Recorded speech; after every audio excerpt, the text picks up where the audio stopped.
Hello, this is Juniper of Zolavi Studio, and welcome to my backyard.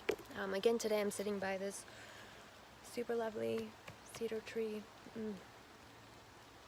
She's quite amazing. And one of the things that she's offering to me today is a little shelter from the rain. Please excuse my appearance. I am covered in sawdust.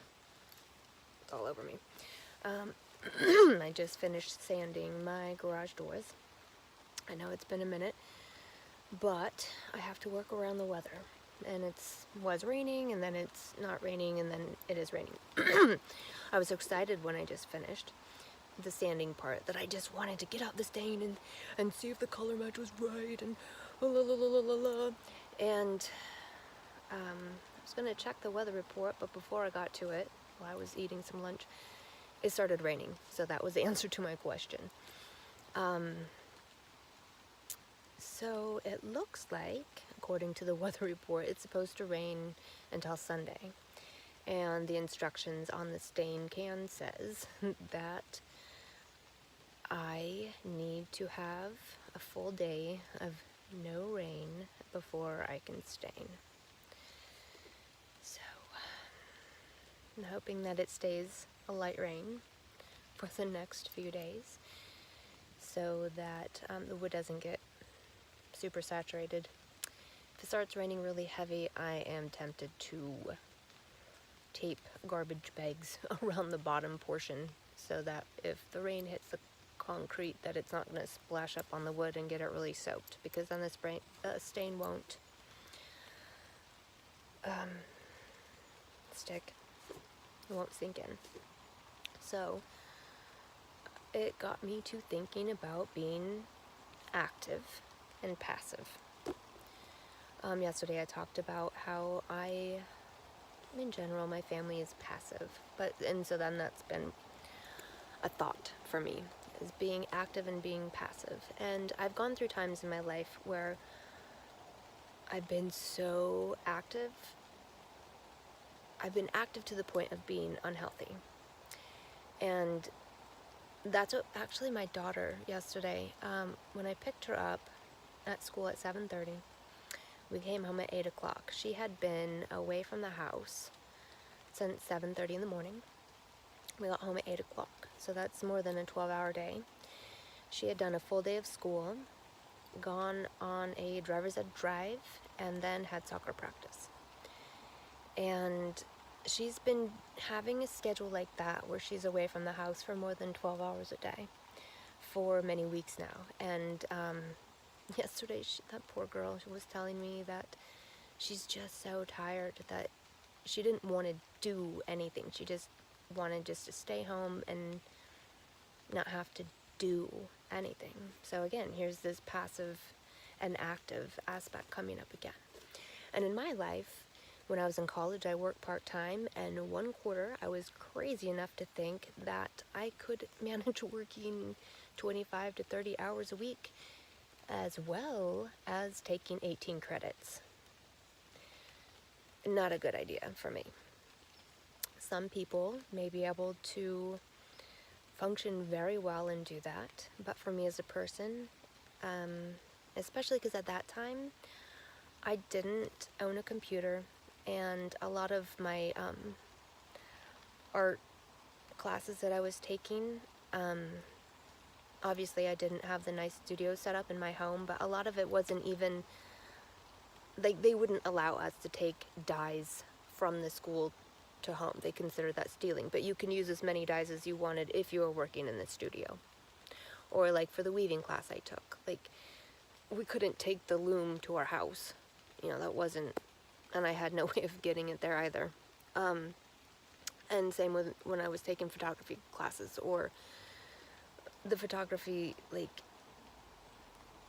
I couldn't just take the enlarger and all the chemicals and the trays and the this and that and set up a dark room in my house. Like, the school is not going to be cool with that. And the same when I was taking painting classes. Like, you weren't allowed, because the requirement was having, the smallest dimension of your painting was 4 feet. And you can go as big as you wanted. but you couldn't go smaller than 4 feet on a single side. And, you know, like when I had to build my own painting canvases, I didn't have the corner clamps and the nail gun and all that stuff at my house. So basically what I'm trying to say is most of the things that I was needing to do, you know, whether typing a paper on the computer or researching or, you know, working in the studio, like, I could not do that at home. So, I mean, though I have been in times in my life where I was at home to shower and sleep, and that's it. That's all I did at my house. But those times of being so intensely active, they're exhausting. I mean, there were times I remember just feeling like I couldn't even raise my arm. But somehow I found a way to power through it. Gosh, that's happened multiple times in my life. Like when my children were tiny, we had just bought a house and we're starting a construction company. So I was teaching myself just through reading and research and trial and error how to run a business and do payroll and what needs to be in contracts and what needs to, you know, how to professionally format a bill, and teaching myself how to create all of that in Excel and how to do all that record keeping and pay the, you know, the labor and industry and unemployment and the IRS and sales tax and all the forms you have to keep track of. And oh yeah, when you get a new employee, you have to check to see if they hold child support or this and that and this and that. Because if I was just trying to avoid trouble. Oh. And then it happened a few years later. So then when I got finished with that learning curve and I no longer had a newborn and a house that, I don't know, the people who had lived there before us, there were wires sticking out all over. There were blackberry overgrowth all over in the yard, and so there were just thorns and wires, and I had a 2-year-old and a baby and a newborn, and it was like, oh my goodness. On top of like learning how to manage all this stuff and then going through a really tricky situation. Anyways, dissolving another business so we can open our new business. And so it was crazy. And then I did it to myself again, you know, when I decided to be a single parent of 2 children and a teacher. And trying to make it so that my kids didn't live at school all the time. But then, you know, my mornings were filled with reviewing the plan for the day. My daytime was filled with being at the school. My evenings were filled with like checking emails, working on communication, you know, and all the little odds and ends. If I needed to write a group email, oh hey, there's a parent evening, or oh hey, you know, or writing the newsletter article, or, you know, all of these little, or finding food and housing for guests who are coming to the school, or, I mean, oh my goodness. And then the weekends were filled with, okay, what are we going to do next week? How can I illustrate this concept? What form drawing are we doing? What, you know, watercolor painting are we doing? What, this, that, this, that, this, that. I never had a moment to breathe, you know, and even in the summertime or even on breaks, it was like, how am I going to teach long division in a fun way? How am I going to, you know, what stories correlate to long division? How, you know, what poems, what songs? So I was always memorizing songs. I was always, you know, sight reading and memorizing, and then always looking for poems and always looking for little rhythmic exercises, fun games to play during games class. I mean, it was relentless. I mean, there were so many enjoyable aspects, but at the end of the day, it was so exhausting. And then in the summer, yeah, school got out, but then you had meetings, and then you had to write the reports, and then you had, I allowed myself 1 week after I finished writing the reports, 1 week, so I could just dye fibers or do something fun like that. And then it was generally the week after that I had 12-hour days down in California for training for the next year. And then I worked about 6 to 8 hours a day, preparing name tags and becoming familiar with the bigger picture of the theme for the year, and la la la la la la la, and all of the, you know, just all of the planning aspects, and then writing letters to the parents and printing out like calendars and planning out parent evenings and all of those sorts of things. And that's when I started getting a lot of gray hairs, because at that point, I was also trying to help my kids with their homework. It was so much. It was so much.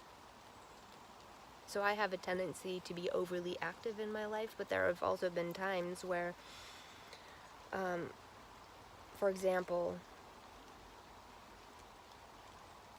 when I went on that road trip, I was just like, I'm done with school for the first time in 19 years. I went to school for 19 years straight. And I was finally done. I was just down to working, so I saved up. And just left. But then that, at the same time, even though we're on the road and stuff, but it got kind of boring. And I started feeling kind of lethargic because I didn't have anything to do. I didn't have any ambition at that moment. I was just like, yeah, So there have been times in my life where I've just been bored. And I feel lethargic, and I feel stagnant, and I feel just, So trying to find a balance between not being overly busy and not being stagnant, so that for me, in my experience, that I would have the time to,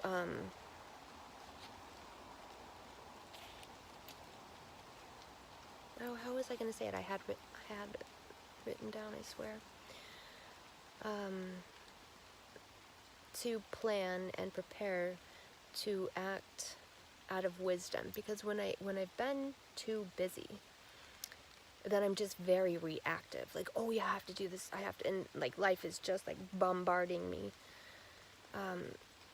So how to plan, how to create a balance between doing things and having the space to plan and prepare and, try to figure out, or to anticipate if there's going to be any potential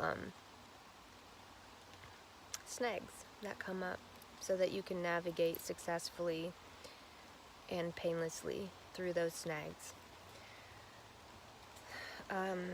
So the concept of Kaizen was mentioned, I don't know, a few months ago for me on Valerie Love's YouTube channel. And it's a Japanese concept of a little at a time. And I know last week I used the Chinese proverb of a journey of 1,000 miles begins with a single step.